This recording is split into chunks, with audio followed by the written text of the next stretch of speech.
వచ్చినటువంటి మా అక్క చెల్లెలకు, మా అమ్మలకు అందరికి కూడా పేరు పేరున నమస్కారాలు.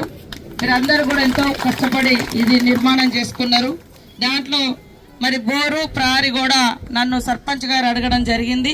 తప్పకుండా శాంక్షన్ చేయించి ఇస్తాం.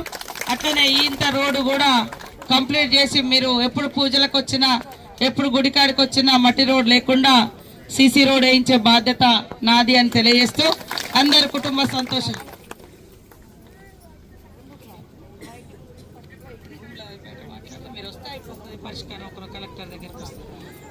అందరికి కూడా తప్పకుండా మీ అందరికి మంచి జరగాలని కోరుకుంటా ఉన్నాం.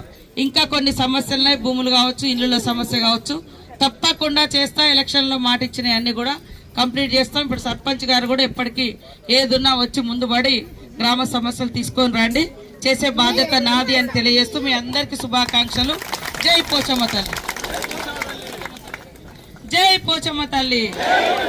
చాలా సంతోషం, ఎందుకంటే మనం మన ఊరు దేవుళ్ళని మర్చిపోయి బయట దేవుళ్ళని ఎక్కువ మొక్కుతున్నాం. దేవుడు దేవుడే, కానీ వెనకట అమ్మ తల్లి వచ్చినా, ఏ కష్టం వచ్చినా, ఏదొచ్చినా మన ఊరు దేవతలను మొక్కుకునేది, పోషమ్మ, మైసమ్మ ఇట్లా.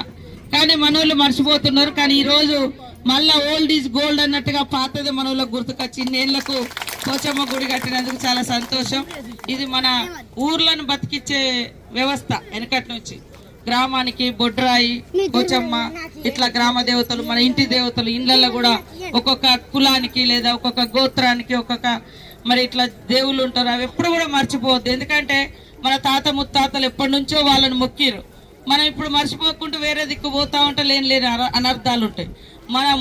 మన తాత తండ్రులు ముత్తాతలు తీసుకొచ్చింది వాళ్ళ ఆస్తుల కోసం మనం ఆశపడతాం, కానీ వాళ్ళు మొక్కిన దేవుళ్ళు, వాళ్ళు ఆచరించిన మంచి సాంప్రదాయాలు అవి కూడా కాపాడుకోవాలి.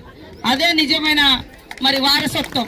కాబట్టి ఈరోజు ఆ రకంగా మీరు ఇది కాపాడుకోవడానికి ముందుకొచ్చారు. నా వంతుగా ఖచ్చితంగా ప్రహరీ కూడా మంచి, ఇక్కడ బోరు, తర్వాత ఈ రోడ్డు కూడా కంప్లీట్ చేసి ఇస్తాం. మళ్ళీ ఊర్ల సమస్యలు కూడా తప్పకుండా చేయించిస్తా. సర్పంచ్ గారిని ఎప్పటికీ ముందుపడి ఈ గ్రామంలో అందరినీ కలుపుకొని పని చేయాలని కోరుకుంటా ఉన్నాం.